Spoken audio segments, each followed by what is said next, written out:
వైఎస్ఆర్సీపీపై భగ్గుమన్న Balayya గెలవలేక ఫ్లెక్సీలతో జిమ్మిక్కులని satire.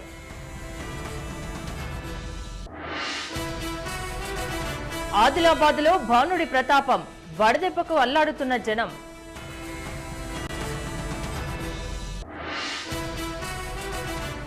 మంత్రి గారి భర్త క్రషర్కు నీలి కిరోసిన్ పాలమూరు జిల్లాలో పట్టించిన జనం. అక్రమార్కులకు అడ్డాగా నిమ్స్ మూలన పడ్డ కోట్ల రూపాయల పరికరాలు.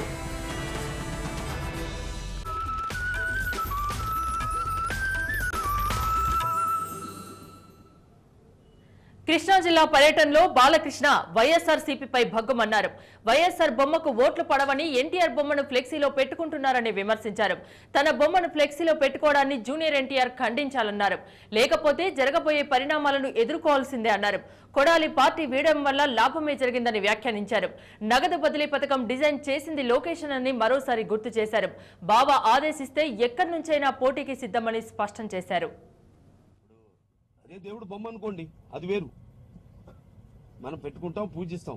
ఇప్పుడు ఇది ఒక పార్టీ అధ్యక్షుడు, ఆయన ఒక పార్టీ సంస్థాపకుడు రామారావు, అది పూర్తిగా పార్టీకి సంబంధించిన వ్యక్తి తప్పితే ఆయన వ్యక్తిగతంగా ఎవరికి సంబంధం లేని వ్యక్తి. ఆయన మన పార్టీకి, ఆంధ్ర రాష్ట్ర ప్రజలకి సంబంధించిన వ్యక్తి అంతే తప్ప.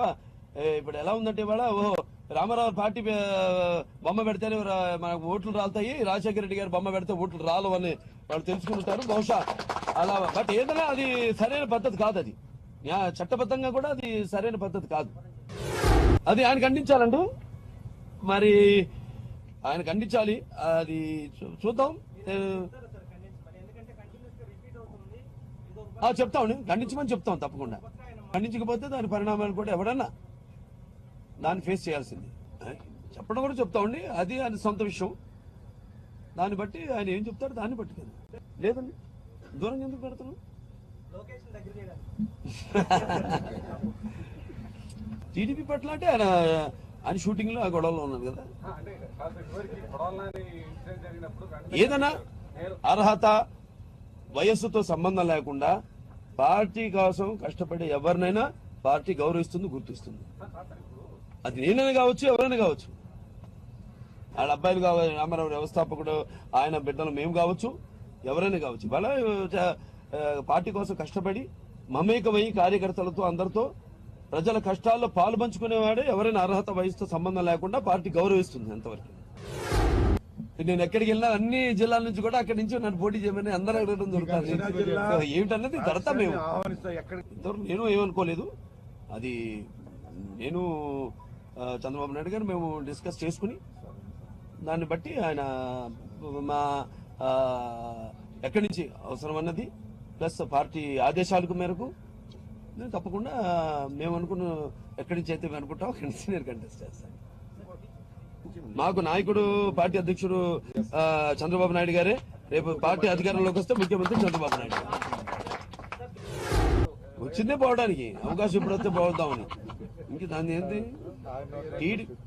అని ఇప్పుడు టీడీపీ పార్టీ పేరుతో గెలిచిన వ్యక్తి తప్ప వ్యక్తిగతంగా గెలిచిన మనిషి కాదండి. సో అది చాలా మంది హ్యాపీగా కూడా ఉన్నారు. ఇప్పుడు లేడు, పార్టీలో పోయాడని, అంతే తప్ప ఎవరు బాధపడలేదు. ఇక్కడ ఎవరు ఏమి పెద్ద నష్టపోలేదు పార్టీ, కానీ వ్యక్తిగతంగా ఒక్క కార్యకర్త కూడా బాధపడలేదు, పార్టీ నష్టపోలేదు.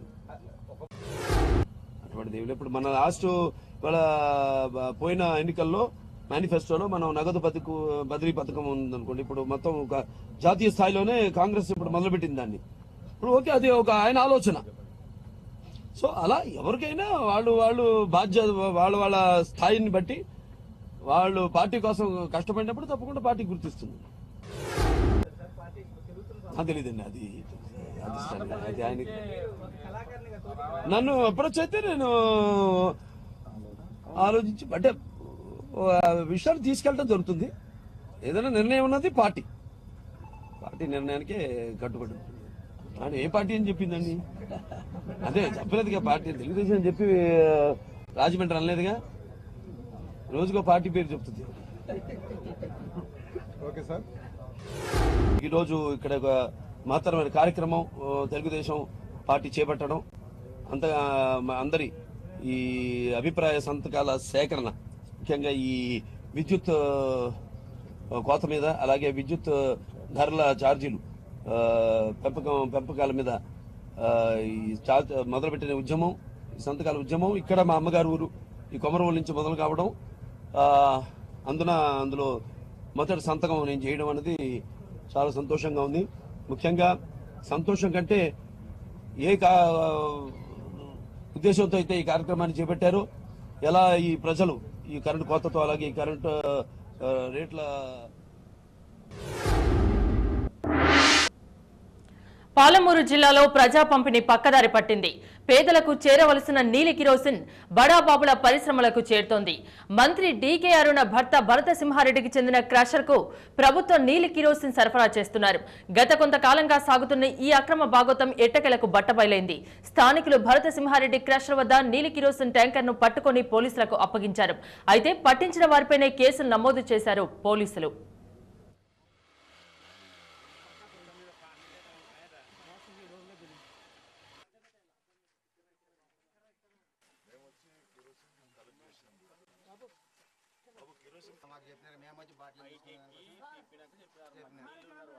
మొత్తం మీద పడేది సార్, మళ్ళా కొద్దిగా ఈ పెట్రోల్ మాకు దీపన్నాయి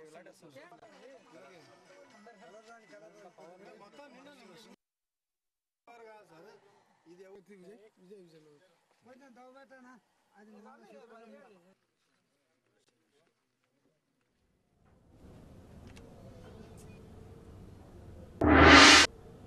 ఒకవైపు అకాల వర్షాలతో వాతావరణం చల్లబడుతుంటే ఆదిలాబాద్ జిల్లాపై భానుడు ప్రతాపం చూపిస్తున్నాడు. వేసవికాలం మొదట్లోనే ఎండలు మండిపోతున్నాయి. అడవుల విస్తీర్ణం తగ్గిపోవడం, కాలుష్యం పెరిగిపోవడంతో ఎన్నడూ లేని విధంగా అసాధారణ ఉష్ణోగ్రతలు నమోదవుతున్నాయి. మార్చిలోనే ఎండవేడికి 25 మంది చనిపోవడం కలకలం రేపుతోంది. ఆదిలాబాద్ జిల్లా విభిన్న వాతావరణ పరిస్థితులతో అతలాకుతలమవుతోంది. వాతావరణ కాలుష్యం పెరగడం, సింగరేణి బొగ్గు గనుల నుంచి వెలువడే వాయు కాలుష్య కారకాలతో పర్యావరణ సమతుల్యత దెబ్బతింటోంది. అడవుల విస్తీర్ణం కూడా తగ్గడంతో ఉష్ణోగ్రతల్లో మార్పులు కనిపిస్తున్నాయి. వాతావరణ మార్పులతో రికార్డు స్థాయిలో గరిష్ట ఉష్ణోగ్రతలు నమోదు కావడంతో ఇబ్బందులు పడుతున్నారు ప్రజలు. వేసవికాలం ఆరంభంలోనే గత 2 రోజులుగా 40 డిగ్రీల గరిష్ట ఉష్ణోగ్రతలు నమోదు కాగా గడిచిన నెల రోజుల్లో 39 డిగ్రీల ఉష్ణోగ్రతలున్నాయి. గత వారం రోజుల నుండి చూస్తూ ఉంటే ఆదిలాబాద్ లోపల 40 దాటింది, టెంపరేచర్ 40 డిగ్రీల సెంటీగ్రేడ్ దాటింది. ఇది చాలా ఘోరమైనటువంటిది. ఇంకా 1.5 మంత్ ఎండాకాలం మిగిలే ఉంది. అంటే ఇప్పుడే ఇట్లా ఉంటే ఇక రాబోయే 1.5 మంత్ లోపల పరిస్థితి దారుణంగా ఉంటుంది. అయితే ముఖ్యంగా ఈ వడదెబ్బతో చనిపోవడం సంఖ్య 25 ఇప్పటికి మనం సంఖ్య చూస్తున్నాం. దీనికి కారణం ఏంటిదనంటే ప్రికాషన్స్ అనేటువంటివి, ఎండ తీవ్రతను బట్టి కొంత మనం కూడా ఒక అవగాహన ఉండాలి. వేసవికాలంలో ఏప్రిల్ నెల నుంచి మే 2వ వారం వరకు 45 డిగ్రీల నుంచి 50 డిగ్రీల వరకు గరిష్ట ఉష్ణోగ్రతలు నమోదవుతున్నాయి. గడిచిన 2 ఏళ్లలో మే నెలలో గరిష్ట ఉష్ణోగ్రతలు 49 నుంచి 52 డిగ్రీల వరకు నమోదయ్యాయి. ఈ ఏడాది వేసవి ఆరంభంలో 38 డిగ్రీల గరిష్ట ఉష్ణోగ్రత నమోదు కాగా అదప్పుడే 44 డిగ్రీలకు చేరుకుంది. ప్రతి ఏటా పెరిగిపోతున్న ఉష్ణోగ్రతలతో వృద్ధులు, చిన్నారులు తల్లడిల్లిపోతున్నారు. మార్చి నెల నుంచి ఇప్పటి వరకు జిల్లాలో 25 మంది చనిపోయారు. ఏజెన్సీలో పరిస్థితి అయితే మరీ దారుణంగా ఉంది. వడదెబ్బతో గిరిజనులు పెద్ద సంఖ్యలో అనారోగ్యానికి గురవుతున్నారు. ఎండలకు తోడు నీటి ఎద్దడి తీవ్రంగా ఉండడంతో ఏజెన్సీ వాసులు తీవ్ర అవస్థలు పడుతున్నారు. ఓఆర్ఎస్ చికిత్స అందక వడదెబ్బ తాకిడికి గురై ప్రాణాలు కోల్పోతున్నారు. ఇప్పటి వరకు ఏజెన్సీ ఏరియాలో 15 మంది చనిపోయారు. ఎక్కడైనా నూతి గీతి పడే ఓల్డ్ వేళ్ళు అట్లా నీళ్ళు తాగకూడదు. బోర్వెల్ కానీ మంచి నీళ్ళు తాగాలి.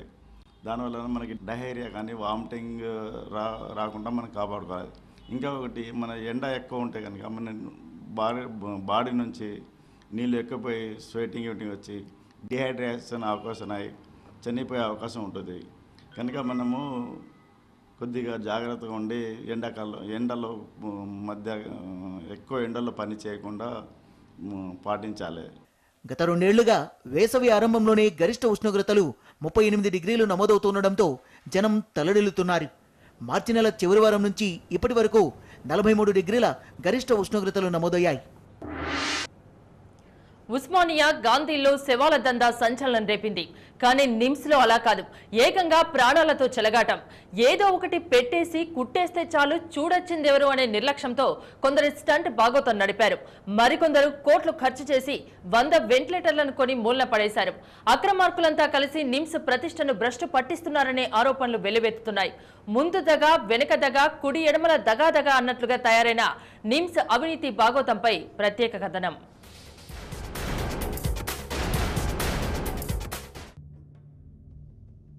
రాష్ట్రానికి పెద్ద దిక్కుగా భావించే నిమ్స్ ఎయిమ్స్ స్థాయికి చేరాలని అందరూ కోరుకుంటే కొందరి మూలంగా నిమ్స్ ప్రతిష్ట రోజు రోజుకు దిగజారిపోతోంది.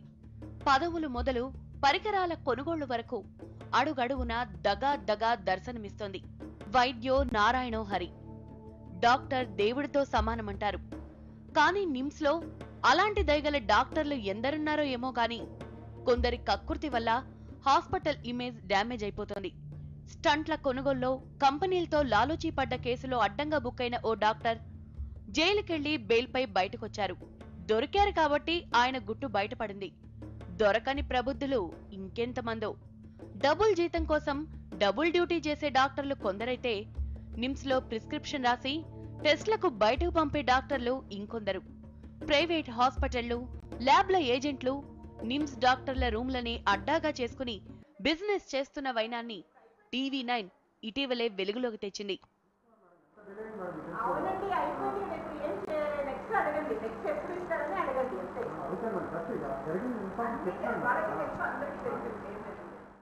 నిమ్స్ లో మొత్తం 1160 బెడ్స్ ఉన్నాయి. 400 మంది డాక్టర్లున్నారు.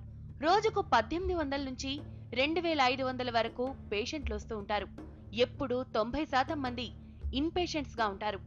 పేదలకు కార్పొరేట్ వైద్యం అందించే లక్ష్యంతో ప్రభుత్వం పెద్ద మొత్తంలోనే నిధులు సమకూరుస్తుంది. అయితే నిమ్స్ లో తిష్టవేసిన అక్రమార్కులు నిధులను పక్కదారి పట్టిస్తున్నారు. అవసరం ఉన్న చోట చిల్లి గవ్వ విదిల్చరు, అనవసరమైన చోట నిధులను నీళ్లలా ఖర్చు చేస్తున్నారనే ఆరోపణలు వెలువెత్తాయి. కోట్ల రూపాయలతో 100 వెంటిలేటర్స్ కొనుగోలు ఆ కోవలుంది. వెంటిలేటర్స్ కొన్నారు సరే, మరి వాటిని వినియోగిస్తున్నారా అంటే అదీ లేదు. మిషన్లు ఎక్కువ, టెక్నీషియన్లు తక్కువ. 100 వెంటిలేటర్లుంటే టెక్నీషియన్లు 100 మంది కూడా లేరని తెలుస్తోంది. 60% వెంటిలేటర్స్ ను ఒకే కంపెనీ నుంచి కొనుగోలు చేయడం అనుమానాలకు తావిస్తోంది. కమిషన్ కు కక్కుర్తి పడే నాణ్యత లేని వెంటిలేటర్స్ ను కొనుగోలు చేశారని ఆరోపణలున్నాయి. ముందు 20 వెంటిలేటర్స్ ఉన్నాయని అన్నారు. దానికి రీప్లేస్మెంట్గా 100 కొన్నారని నాకు తెలిసింది. 100 అవసరం లేదనే లేదంటం మూలంగానే అక్రమాలు జరిగినాయి అనుకుంటున్నాం. ఏదైనా ఒక 4-5 కోట్ల వరకు అక్రమాలు జరిగి ఉండొచ్చు. ఈ మొత్తం ఫర్నిచర్ కానీ, వెంటిలేటర్స్ కానీ, థియేటర్ టేబుల్స్ అన్నీ కలిపి. ఇక నిమ్స్ లో 130 కోట్లతో నిర్మించిన కొత్త భవనంలో కూడా భారీగా అవకతవకలు జరిగినట్టు తెలుస్తోంది. టెండర్లోనే 80 కోట్ల వరకు చేతులు మారాయని ఆరోపణలున్నాయి. ఆపరేషన్ టేబుళ్ల కొనుగోళ్లోనూ అవినీతి తాండవిస్తోంది. 5 లక్షల రూపాయల విలువ కూడా చెయ్యని వాటిని 35 లక్షలు ఖర్చు చేశారనే విమర్శలున్నాయి. మంత్రి పేషీలోని 2 వ్యక్తులకు నిమ్స్ నుంచి నెలకు 35,000 రూపాయలు శాంక్షన్ చేయడం ఎవరికీ మింగుడు పడని విషయం. మిలీనియం బ్లాక్ నిర్మాణంలోనూ కోట్లలో అవినీతి జరిగిందని ఫిర్యాదులు వెలువెత్తినా వాటిపై చర్యలు తీసుకున్న దాఖలా లేవు. నిమ్స్ లో అసలేం జరుగుతుంది, ఎన్ని నిధులున్నాయి, ఎంత ఖర్చు చేస్తున్నారు, వైద్య పరికరాల కొనుగోలు వ్యవహారం ఏంటి తేల్చేందుకు కొందరు సమాచార హక్కు చట్టం కింద దరఖాస్తు చేశారు. నెలలు గడుస్తున్నాయి, కానీ అధికారులు ఏ వివరాలు ఇవ్వడలేదు. నిమ్స్లో అక్రమాలు జరుగుతున్నాయని తెలిసి జూలై 9న RTI యాక్ట్ ప్రకారం అప్లికేషన్ పెడితే వాళ్ళు ఇన్ఫర్మేషన్ ఇవ్వకోకుండా వాళ్ళ తప్పులు కప్పిపుచ్చుకోవడానికి ఇన్ఫర్మేషన్ ఇవ్వకుండా ఇంతకాలం ఇన్ఫర్మేషన్ ఇవ్వలేదు.